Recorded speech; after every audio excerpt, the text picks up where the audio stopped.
चंदा की शादी को मुश्किल से 6 महीने बीते थे। चंदा की शादी एक अमीर परिवार में हुई थी और चंदा भी हंसी खुशी अपने पति और ससुराल वालों के साथ रह रही थी। एक रोज चंदा की सास सुजाता चंदा से कहती है, बहू आज हमें शाम में आने में थोड़ा समय लग सकता है, हम तुझे ले चलते, लेकिन अभी तू नई है, किसी के घर ले जाना तुझे सही नहीं है। कोई बात नहीं माँ जी, मैं अगली बार मौसी सास के घर चल लूंगी, अभी आप सब लोग जाइए। ठीक है बहू, हम चलते हैं, तू अपना ध्यान रखना। जी माँ जी, मैं अपना ध्यान रखूंगी, बस आप लोग ठीक से जाना और समय से आना। शाम का समय था। सुजाता इतना बोलकर अपने परिवार के साथ निकल तो जाती है, लेकिन चंदा घर में ही रहने वाली थी। और जब चंदा की सास, पति और ससुर सब शादी के फंक्शन में चले जाते हैं, तो चंदा शाम की दिया बाती करने मंदिर में बैठ जाती है और जैसे ही दिया जलाती है तो दिया जलने के बाद बुझ जाता है। हे प्रभु, ये कैसा अपशगुन है, भला दिया कैसे बुझ गया?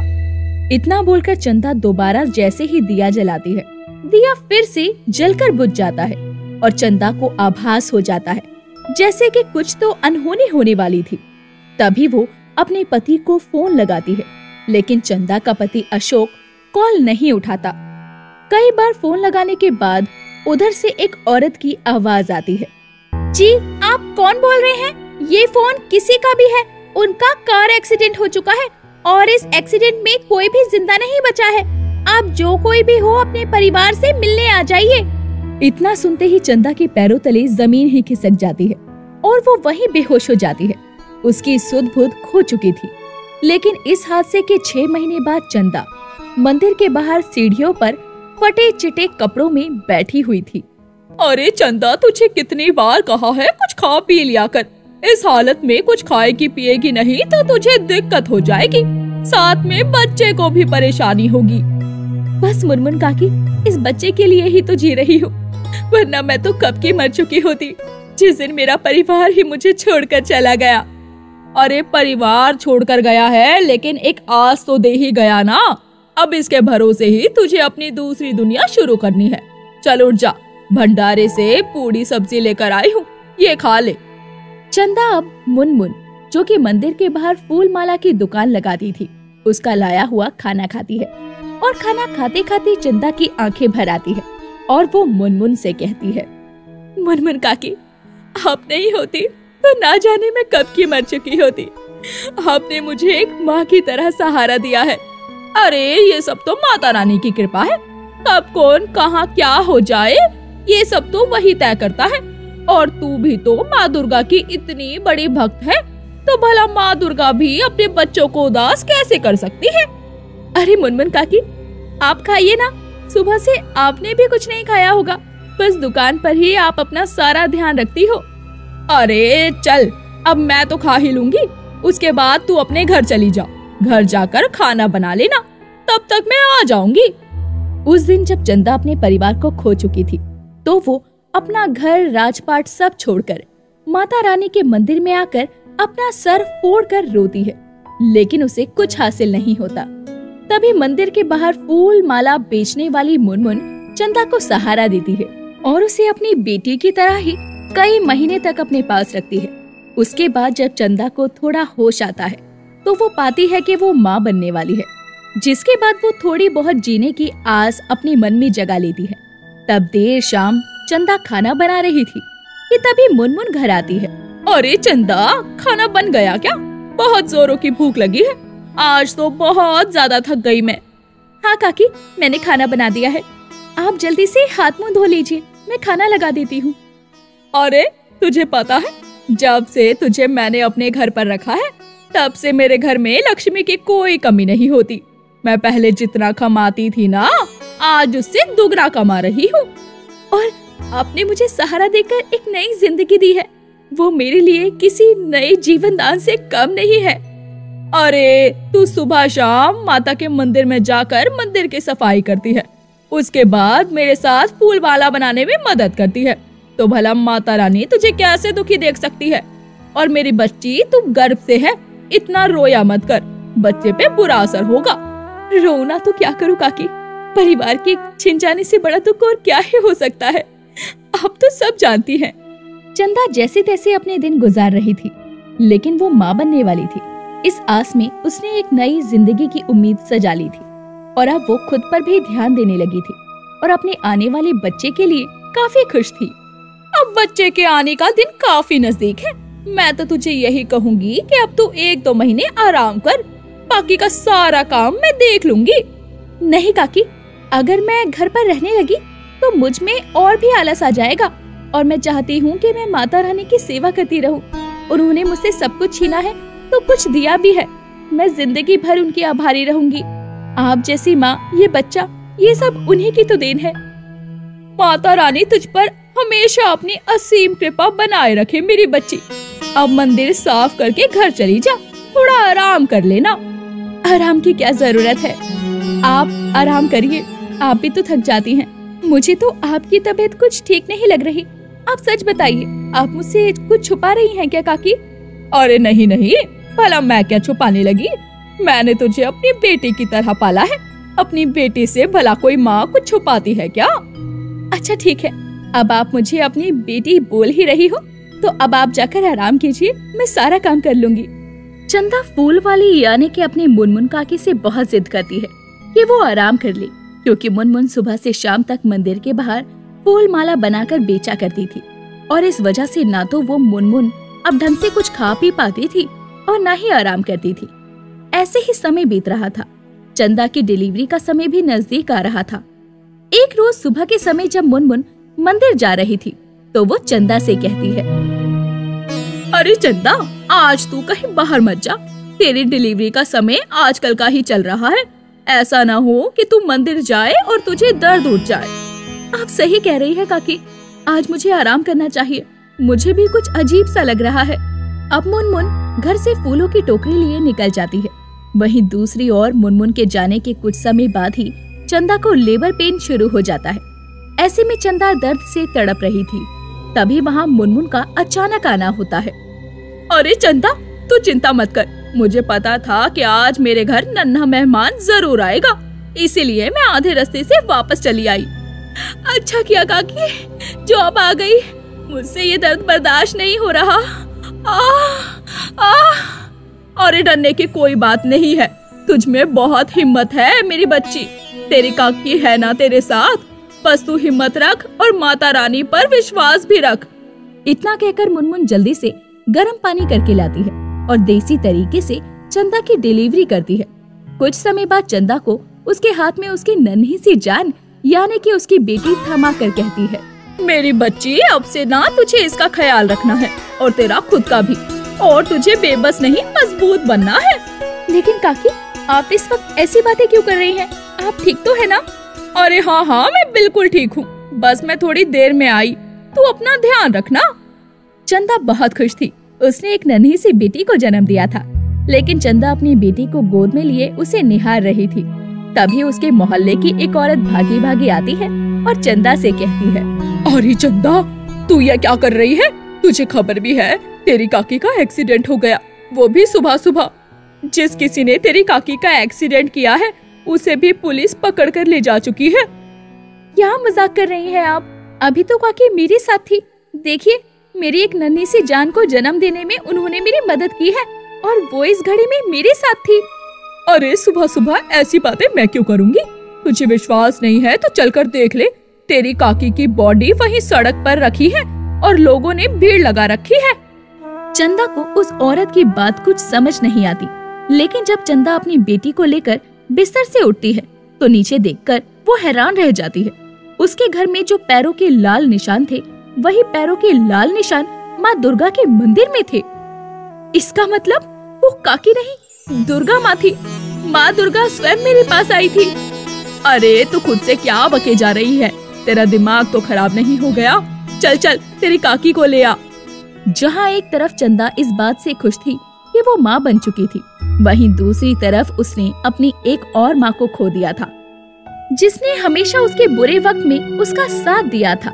और माता रानी का आना उसके लिए मुश्किल घड़ी में उसके साथ रहना, ये उसके लिए किसी हैरान कर देने वाली घड़ी से कम नहीं था। इतना सब हो जाने के बाद चंदा के पास एक वकील आता है जो उसके सास ससुर और पति की करोड़ों की वसीयत के कागजात उसे देता है और बताता है कि उसके सास ससुर और पति के नाम कुछ संपत्ति थी जिस पर अब उसका मालिकाना हक है। जिसके बाद चंदा अब अपनी बच्ची को लेकर एक नई जिंदगी की शुरुआत करती है और अपनी बच्ची का नाम भी दुर्गा रखती है। चंदा की शादी को मुश्किल से 6 महीने बीते थे। चंदा की शादी एक अमीर परिवार में हुई थी और चंदा भी हंसी खुशी अपने पति और ससुराल वालों के साथ रह रही थी। एक रोज चंदा की सास सुजाता चंदा से कहती है, बहू आज हमें शाम में आने में थोड़ा समय लग सकता है, हम तुझे ले चलते, लेकिन अभी तू नई है, किसी के घर ले जाना तुझे सही नहीं है। कोई बात नहीं माँ जी, मैं अगली बार मौसी सास के घर चल लूंगी, अभी आप सब लोग जाइए। ठीक है बहू, हम चलते हैं, तू अपना ध्यान रखना।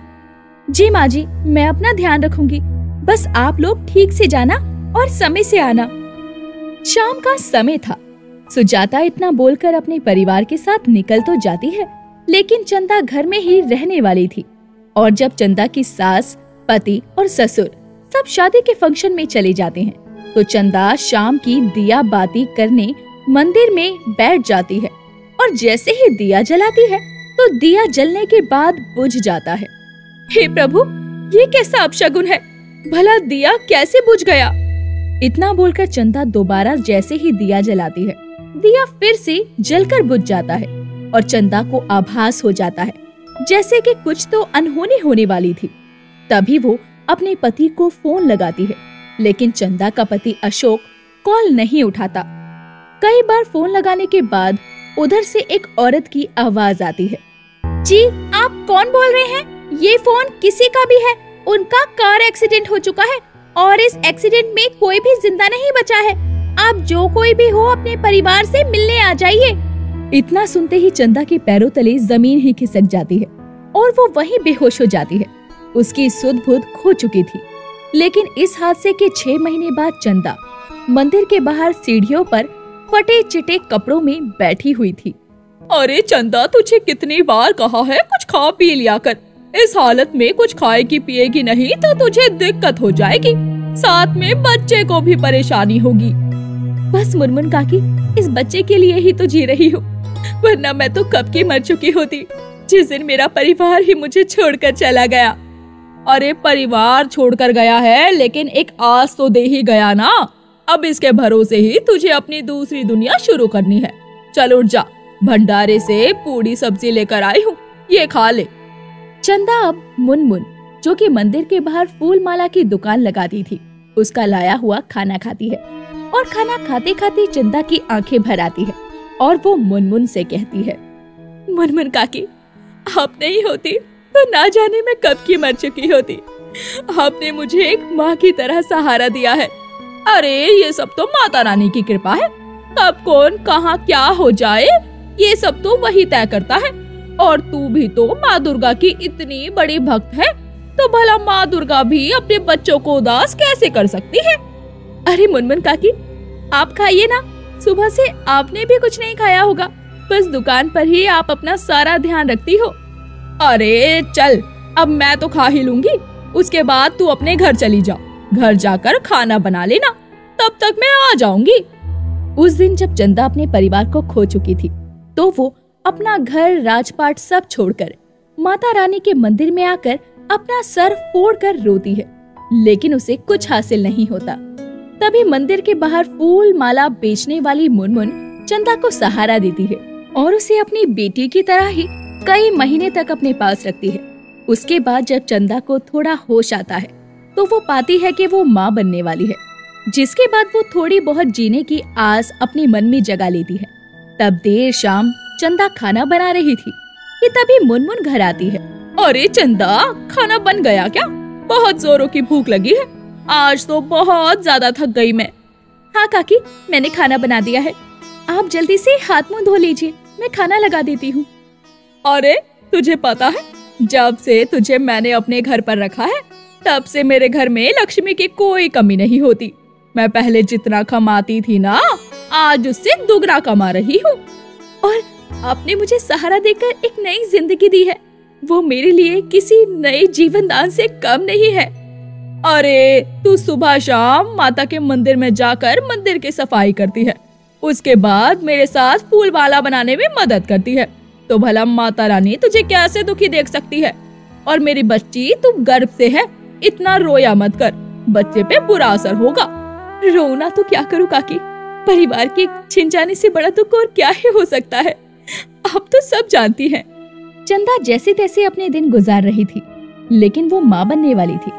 इस आस में उसने एक नई जिंदगी की उम्मीद सजा ली थी और अब वो खुद पर भी ध्यान देने लगी थी और अपने आने वाले बच्चे के लिए काफी खुश थी। अब बच्चे के आने का दिन काफी नजदीक है।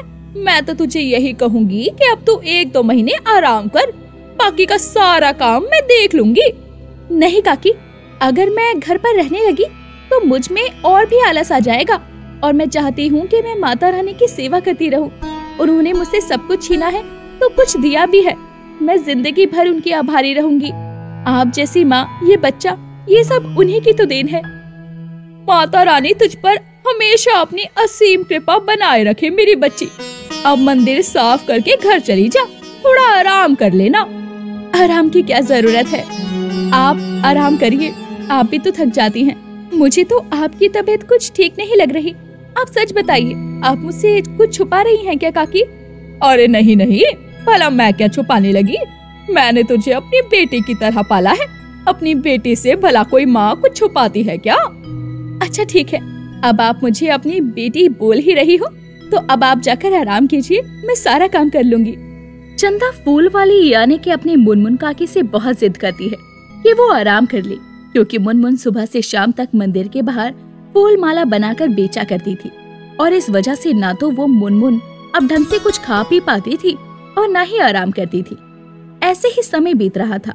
चंदा की डिलीवरी का समय भी नजदीक आ रहा था।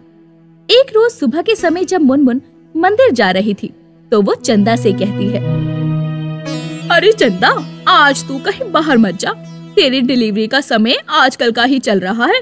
ऐसा ना हो कि तू मंदिर जाए और तुझे दर्द उठ जाए।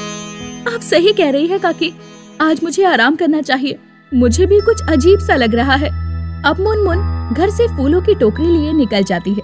वहीं दूसरी ओर मुनमुन के जाने के कुछ समय बाद ही चंदा को लेबर पेन शुरू हो जाता है। ऐसे में चंदा दर्द से तड़प रही थी। तभी वहाँ मुनमुन का अचानक आना होता है। अरे चंदा, तू चिंता मत कर, मुझे पता था कि आज मेरे घर नन्हा मेहमान जरूर आएगा, इसीलिए मैं आधे रास्ते से वापस चली आई। अच्छा किया काकी जो अब आ गई, मुझसे ये दर्द बर्दाश्त नहीं हो रहा। अरे डरने की कोई बात नहीं है, तुझ में बहुत हिम्मत है मेरी बच्ची, तेरी काकी है ना तेरे साथ, बस तू हिम्मत रख और माता रानी पर विश्वास भी रख। इतना कहकर मुनमुन जल्दी से गर्म पानी करके लाती है और देसी तरीके से चंदा की डिलीवरी करती है। कुछ समय बाद चंदा को उसके हाथ में उसकी नन्ही सी जान यानी कि उसकी बेटी थमा कर कहती है, मेरी बच्ची, अब से ना तुझे इसका ख्याल रखना है और तेरा खुद का भी, और तुझे बेबस नहीं मजबूत बनना है। लेकिन काकी, आप इस वक्त ऐसी बातें क्यों कर रही हैं? आप ठीक तो है ना? अरे हाँ हाँ, मैं बिल्कुल ठीक हूँ, बस मैं थोड़ी देर में आई, तू अपना ध्यान रखना। चंदा बहुत खुश थी, उसने एक नन्ही सी बेटी को जन्म दिया था। लेकिन चंदा अपनी बेटी को गोद में लिए उसे निहार रही थी। तभी उसके मोहल्ले की एक औरत भागी भागी आती है और चंदा से कहती है, अरे चंदा, तू ये क्या कर रही है? तुझे खबर भी है तेरी काकी का एक्सीडेंट हो गया, वो भी सुबह सुबह। जिस किसी ने तेरी काकी का एक्सीडेंट किया है उसे भी पुलिस पकड़ कर ले जा चुकी है।